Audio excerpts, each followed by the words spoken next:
12ஆம் வகுப்பு கணிதம் சாப்டர் 8 வகையீடுகள் மற்றும் பகுதி வகைக்கெழுக்கள். 4வது கணக்கு. கணக்கில் u = xyz கொடுத்துருக்காங்க. இதை தவிர என்ன கொடுத்துருக்காங்கன்னா x = e⁻t, y = e⁻t cos t, கடைசியாக z = sin t. 3 மதிப்பு கொடுத்துருக்காங்க. நம்ம இதை என்ன செய்ய போகிறோம், முதல்ல இந்த யூவை எக்ஸை பொறுத்து பகுதி வகையிடல் செய்யும்போது எக்ஸு தான் மாறி, மீதி இருக்கிற ரெண்டும் கான்ஸ்டன்ட். அதாவது எக்ஸை தவிர மீதி இருக்கிற அந்த ஒய் இசட்டுங்கிறது கான்ஸ்டன்ட், அது அப்படியே தான் இருக்கும். எக்ஸுக்கு பதிலாக என்ன வரும் அப்படின்னா வகைப்படுத்தினா 1 வரும். அப்போ மொத்தத்தில் நமக்கு கடைசியாக கிடைக்கிறது ஒய்இசட். அடுத்தது அதே யூவை ஒய்யை பொறுத்து பகுதி வகைப்படுத்துகிறோம். ஒய்யை பொறுத்து வகைப்படுத்தும் போது ஒய்யை தவிர மீதி இருக்கிறது கான்ஸ்டன்ட். ஒய்யை வகைப்படுத்தினா என்ன வரும்னா 1 வரும். அப்போ =xz. கடைசியாக அதே யூவை இசட்டை பொறுத்து பகுதி வகைப்படுத்துகிறோம்.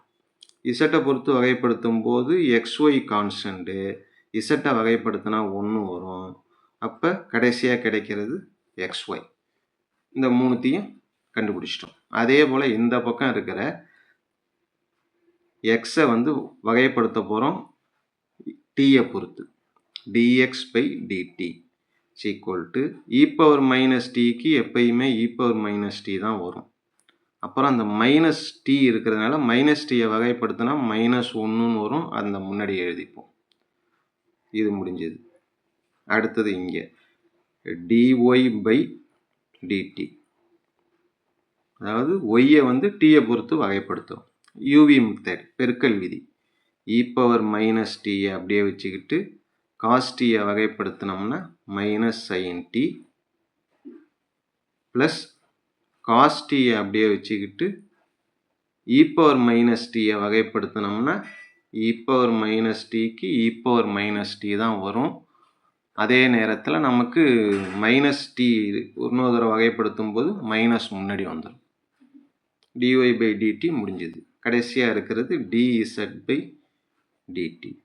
dz/dt sin tக்கு என்ன வரும் அப்படின்னா cos tன்னு வரும். எல்லாத்தையும் எழுதியாச்சு. நம்ம கண்டுபிடிக்க வேண்டியது du/dt. இந்த மதிப்பு தான் கண்டுபிடிக்க சொல்லியிருக்காங்க. இதுக்கு ஃபார்முலா என்னன்னா ∂u/∂x, ∂u/∂y, ∂u/∂z. இங்கே இன்ட்டு dx/dt, இதில் இன்ட்டு dy/dt, இதில் இன்ட்டு dz/dt, நடுப்புற ஒரு ப்ளஸ். இதை கண்டுபிடிச்சு கூட்டினோம்னா இதுதான் ஆன்சர். இதில் பிரதியிட போகிறோம் இப்போ மதிப்பை. ∂u/∂xங்கிறது என்ன, yz. dx/dtங்கிறது இங்கே இருக்குது என்ன, -e⁻t ப்ளஸ் ∂u/∂yங்கிறது xz. dy/dt இதோ இருக்குது என்ன, -e⁻t sin t, இதுலேயும் அதே போல் -e⁻t cos t ப்ளஸ் கடைசியாக என்ன இருக்குது, ∂u/∂z அப்படிங்கிறது xy இன்ட்டு dz/dtங்கிறது cos t. எல்லாத்தையும் எழுதியாச்சு. இப்போ அடுத்தது என்ன செய்யணும், நமக்கு ஆரம்பத்தில் எக்ஸ் மதிப்பு என்ன கொடுத்துருக்காங்க, e⁻t, ஒய்க்கு e⁻t cos t, இசட்டுக்கு பதிலாக sin t அப்படின்னு கொடுத்துருக்காங்க. இந்த மதிப்பெல்லாம் என்ன செய்ய போகிறோம், இங்கே இருக்கக்கூடிய xyzல பிரதியிட போகிறோம். இந்த மதிப்பை பிரதியிட்டு சுருக்கணும்னா அதுதான் நமக்கு தேவையான ஆன்சர்.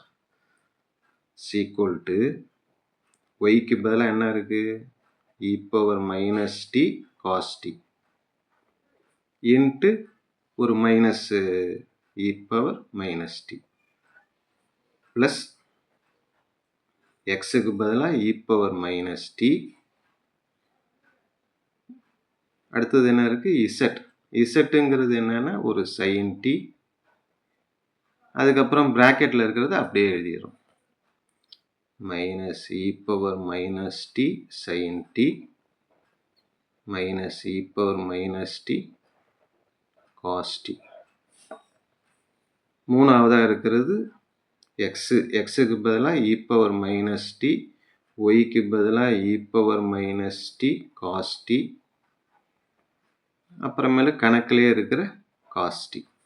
இப்போ மதிப்புகளை பிரதியிட்டாச்சு. ஈக்குவல் டு எல்லாத்துலேயும் பார்த்தோம்னா இ பவர் மைனஸ் டி இருக்கும். ரெண்டு தடவை அதை பாருங்கள்.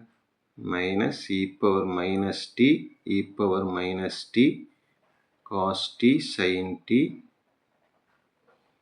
இதில் அடுத்தது இங்கே இந்த மைனஸ் இ பவர் மைனஸ் டியை வெளில எடுத்துருவோம். மைனஸ் இ பவர் மைனஸ் டியை வெளில எடுத்தாச்சு. ஏற்கனவே E power minus T sign T இருக்குது.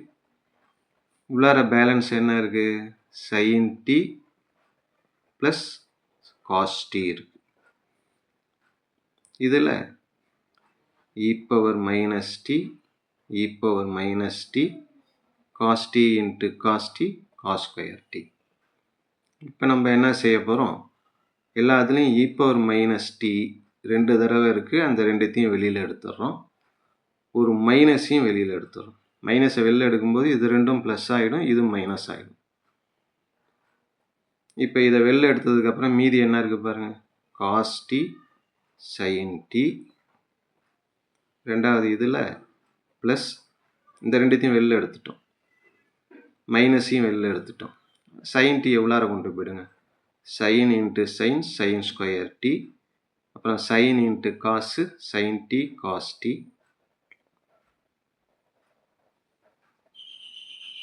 இதில் இந்த ரெண்டுத்தையும் வெளியில் எடுத்துட்டோம்னா மிச்சம் இருக்கிறது காஸ் ஸ்கொயர் டி. அதே நேரத்தில் மைனஸை வெளியில் எடுத்ததுனால இந்த ப்ளஸ்ஸை என்ன ஆகிடுது? மைனஸ் ஆகிடுது. Equal to minus E power minus 2t. உள்ளார பார்ப்போம். காஸ் டி சைன் டி, இங்கேயும் ஒரு காஸ் டி சைன் டி இருக்குது. கூட்டுனா 2 சைன் டி காஸ் டி. அதுக்கப்புறம் sine square T minus cos square T. இதான் இருக்கிறது. Equal to minus E power minus 2t. இந்த 2 சைன் டி காஸ் டிங்கிறது சைன் 2tயோட ஃபார்முலா விரிவு. அதே போல் இங்கே காஸ் ஸ்கொயர் மைனஸ் சைன் ஸ்கொயர்னு வந்ததுன்னா அது காஸ் 2tயோட ஃபார்முலா. இது ப்ளஸில் இருக்கணும், இது மைனஸில் இருக்கணும். ஆனால் இங்கே மாறி இருக்கு இல்லையா? அதனால் ஒரு மைனஸை வெளியில் எடுத்துட்டோம்னா இது மைனஸ் ஆகிடும், இது ப்ளஸ் ஆகிடும். இது மைனஸு, இது ப்ளஸ்ஸு. அப்போ என்ன வரும்? Cos square T minus sine square T cos 2tன்னு வரும். இதுதான் நமக்கு தேவையான ஆன்சர். du/dt = அவ்வளோதான். ஓகே.